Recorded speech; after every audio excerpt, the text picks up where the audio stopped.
30 things from 1970s Southern California that you don't see anymore. Have you ever thought about how some parts of everyday life just disappeared?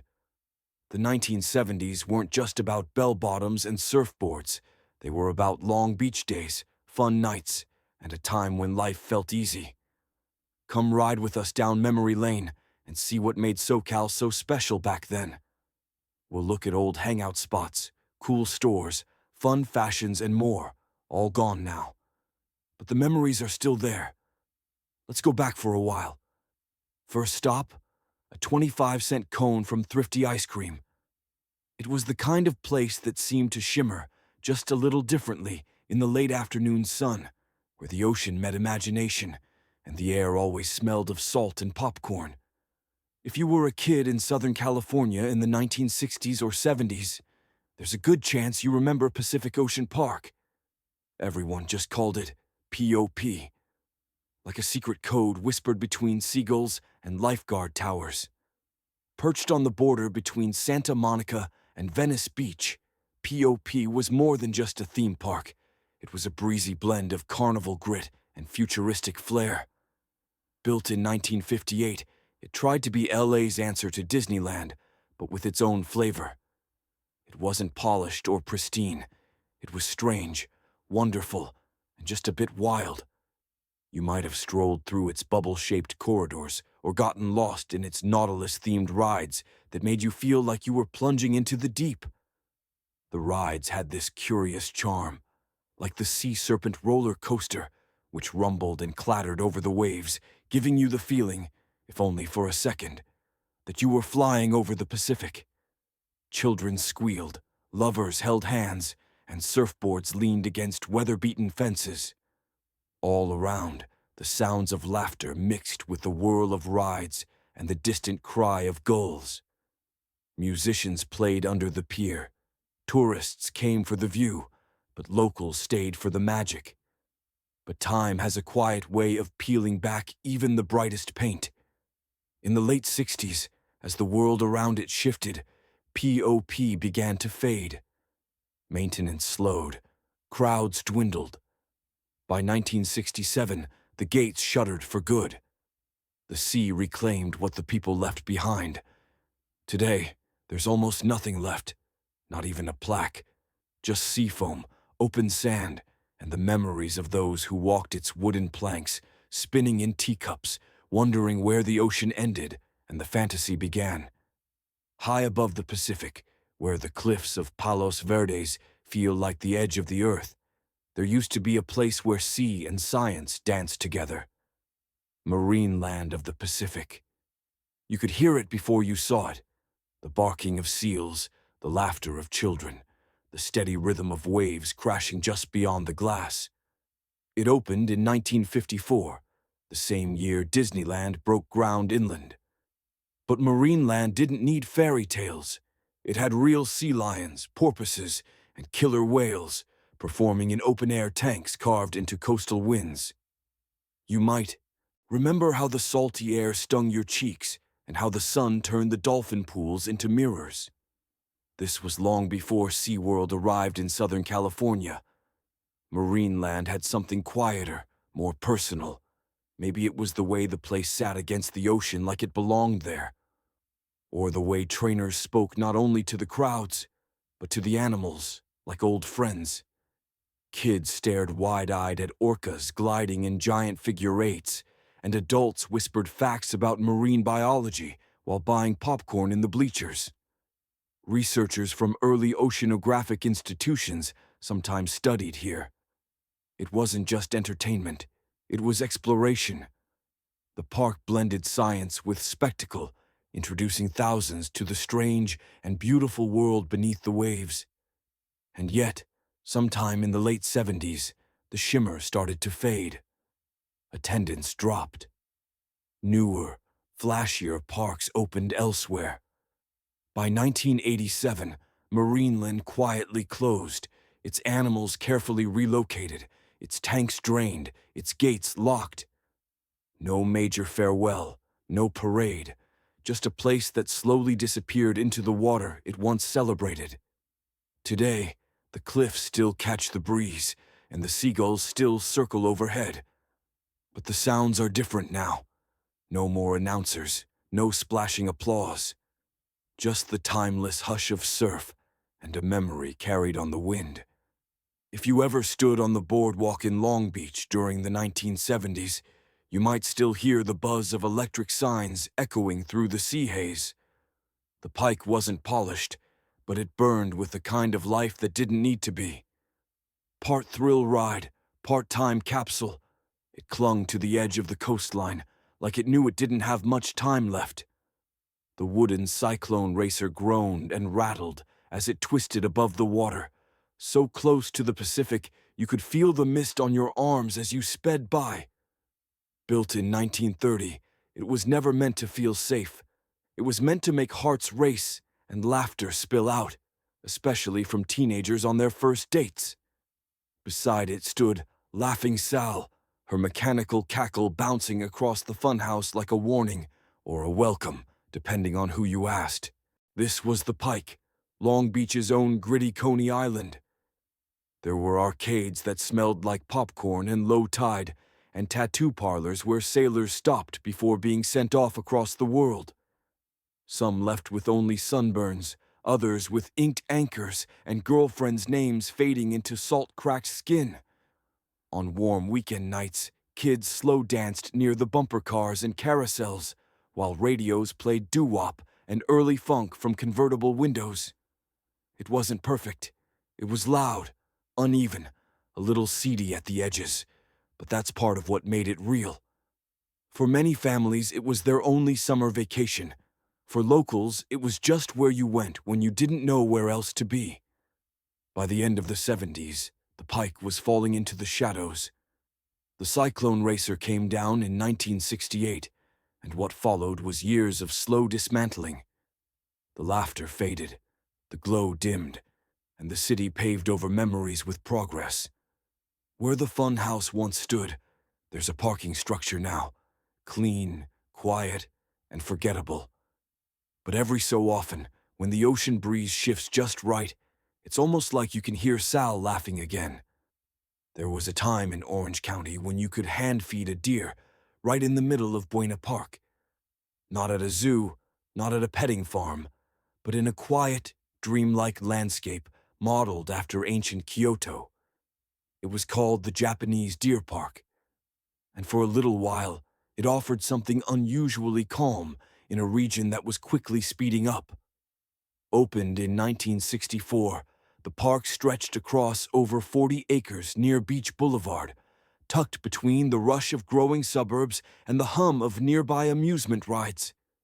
But once you stepped through its wooden gates, the outside world faded. Gravel paths curved past cherry trees and bonsai gardens, and the sound of running water filtered through the air. Real deer, mostly Sika and Formosan, wandered freely among visitors, bowing their heads gently when offered food. To children, they felt like something out of a storybook. Kimono-clad guides served tea in quiet courtyards. Red bridges arched over calm koi ponds. There were performances too, traditional dance, calligraphy, even martial arts demos, but nothing about it ever felt rushed or loud. It was meant to be a place of reflection, a piece of Japan nestled in the heart of Southern California. Families came for the oddity of it, but stayed longer than they thought they would. People lingered in the shade, watched the deer nap in the sun, fed them from shallow wooden bowls, and left with hands that smelled like sweet feed and memories softened by light. But the world outside didn't slow down. Attendance fell. Hurricane damage in the early 70s strained the operating budget. By 1975, the park closed quietly. Many of the deer were relocated to other facilities. Today, the land is almost unrecognizable, now home to a hotel and parking lots just steps from Knott's Berry Farm. Nothing remains of the garden paths or the quiet ponds, but if you ever wandered those shaded walkways with deer nibbling at your sleeve, you might still remember it. A place where time once stopped, just long enough to listen. Some places didn't need a view of the ocean to remind you it was near. You could feel it in the grain of the wood, in the briny scent floating above the tables, in the way the walls seemed to hum with old sea songs. The sea shanty wasn't just a restaurant, it was coastal California's way of bottling the sea and pouring it into a dining room. In the 1970s, these maritime havens lined roads up and down the Southern California coast. Not just one location, but a handful of them, each one a little different, but all sharing the same spirit. Low ceilings made of dark timber, thick ropes hanging like sea knots between booths, flickering hurricane lanterns lighting up plates of fried shrimp and warm sourdough rolls. Nets draped on walls, wooden ship wheels nailed beneath framed photos of schooners. Children tucked into deep leather booths, swinging their legs under tables that seemed too big for them. You might remember picking at a plate of clam strips while your parents cracked crab legs nearby, dipping them into ramekins of melted butter. The sea shanty was cozy in a way that's rare now, quiet and oddly romantic even when filled with families. The service was slow, but that almost felt intentional. You were meant to linger, to listen to the floorboards creak under the weight of something older than just wood. Sometimes in certain locations, you'd even hear a live piano, soft and low, drifting between courses like the tide. They weren't fancy. The carpet was worn, the menu sticky at the edges. But there was heart tucked into every corner. The kind built slowly over decades of birthdays, anniversaries, and welcome-home dinners for fishermen and sailors. By the 1980s, many had closed. A few were remade into more modern eateries, stripped of their nets and beams, their character painted over in beige and glass. Others were demolished entirely, replaced with chain restaurants or empty parking lots. Still, if you ever sat by a window booth with salt in your hair and warm fish on your plate, you might understand why those places mattered. Not for what they served, but for how they made you feel, like the ocean wasn't out there, but right there beside you, waiting quietly. There was a time when date nights didn't need reservations, just a blanket, a full tank of gas, and a spot near the front row. In Burbank, not far from where film studios churned out magic, one of the simplest and most beloved ways to watch a movie wasn't in a theater at all. It was inside your car, with the windows cracked just enough to smell the night air. The Pickwick Drive-In opened in 1949 and quickly became one of Southern California's favorite outdoor escapes. Especially in the 70s, it was more than just a place to see a film. It was its own little world. There, under soft stars and flickering streetlights, families and couples gathered in rows of cars like campers around a digital fire. You'd pull up and snag a space, then hook that heavy gray speaker onto your half-rolled down window. Or, later, tune your FM dial just right. The movie would start without ceremony, and suddenly the night had a story. Kids sat cross-legged in the back seat, faces sticky from candy, while their parents leaned back with warm styrofoam coffee. The popcorn was over-buttered, the sodas were too cold. And it didn't matter at all.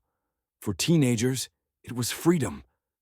You might remember that sweet in-between world, the glow of headlights still warm, but the sky is already turning navy. Laughter would spill from one car to another. And sometimes, when the end credits rolled, people honked their horns, not in complaint, but in applause. By the early 80s, land value rose, and the Pickwick met its quiet end. The cars rolled out, the screen went dark, and a string of office buildings took its place. Employees now park where first kisses once happened, beneath flickering scenes of love and adventure. The movies moved indoors. But the stars never looked quite the same. It sat on Sunset and La Brea, like a jukebox made of steel and light, tiny nailers, glowing against the Hollywood night. If you ever cruised through Los Angeles in the 1970s, you might remember it as more than just a diner. It was a statement, a landmark, a place where the past and future collided under the glint of chrome. Young travelers carried backpacks lined with patches, cassette tapes rattling in glove compartments, and surfboards strapped across back seats with cracked bungee cords. The ride wasn't just transportation, it was connection, a place to share stories, borrow dreams, get lost in conversation while the PCH curled and twisted along cliffsides that felt like the edge of the world. Sometimes the ride was quiet, just the low rumble of the road, the driver's elbow catching sunlight through an open window, and the distant promise of a roadside diner or empty cove. Other times it was loud, windows down, music high, voices shouting over the wind. Hitchhiking was trust in motion. You didn't know the name of the next town or even the person beside you, but there was something beautiful in not knowing, in letting the road take you where the clouds pointed. Today, that old ritual feels nearly lost, pushed aside by fear, rules, and locked doors. But if you've ever driven down Highway 1 with the windows down and the sea stretching wide beside you, maybe you've felt it. That old spirit, still alive somewhere between the white lines and the wind. It wasn't just the waves that defined Southern California's coast in the 1970s. It was everything wrapped around them. The way the clothes clung to wet skin, the way a van door slammed shut with the smell of surf wax still fresh in the air, the way sunlight filtered through puka shell curtains as music drifted in from the parking lot. Style wasn't just what you wore, it was who you were, and it began the moment your feet hit the sand. You might remember it. Hang 10 t-shirts with those tiny embroidered feet near the hem. Ocean Pacific trunks in electric patterns that faded slightly, but proudly with each swim. Worn-in Levi's, bell-bottomed and crusted with salt from a morning dip. Sweatshirts with stretched-out collars. Maybe a Baja hoodie picked up from a roadside stand, somewhere between here and nowhere in particular. Then there were the vans. Each one was its own masterpiece, part motel, part mural. Ford Econolines and Chevy G10s lined the beach lots at Huntington or parked nose to nose at makeshift van shows along the coast. Bright paint jobs, cliffs, waves, nebula sunsets, carpeting on the ceiling, fuzzy dice on the mirror. Sometimes even a bubble window on the side, right above a mattress someone swore they'd installed themselves. There were van clubs, club jackets, and weekend contests where miles were measured in music and coolness, not gas mileage. The surf shops smelled like neoprene and fiberglass. You'd wander in, not always to buy, but to browse and breathe it in. Try on a pair of Zephyr shorts, flip through bumper stickers. Maybe ask about the new lightning bolt boards, even if you couldn't afford one. And then there was cruising. Evenings on Sunset, long before traffic turned it into a crawl. You'd roll with the windows down, elbows on the sill, stereo blaring something. Loose and alive. Seals and Crofts, Tom Petty or the Eagles. Songs that felt like they were made for asphalt and golden light. You didn't need a destination, just enough air in the tires and enough gas to chase the horizon. That whole look, the shell necklaces, sun-bleached hair, patched back denim, and sleep-in shorts, wasn't manufactured. It grew from the sand up. And while the brands have changed and the billboards have multiplied, sometimes, just after heavy rain washes the city clean, you catch a glimpse of it again. A barefoot kid on a longboard, a rickety van with surfboards on top, the last strands of daylight hitting fabric printed with waves. And you remember it wasn't just fashion, it was freedom, stitched right into every thread. Thanks so much for watching.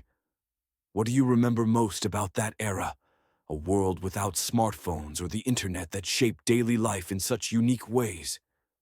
And how does it make you feel about modern life? Share your memories in the comments below. If you enjoyed this trip back in time, don't forget to like, subscribe, and hit that notification bell so you don't miss our next nostalgic journey with us. Thanks, and we'll see you soon.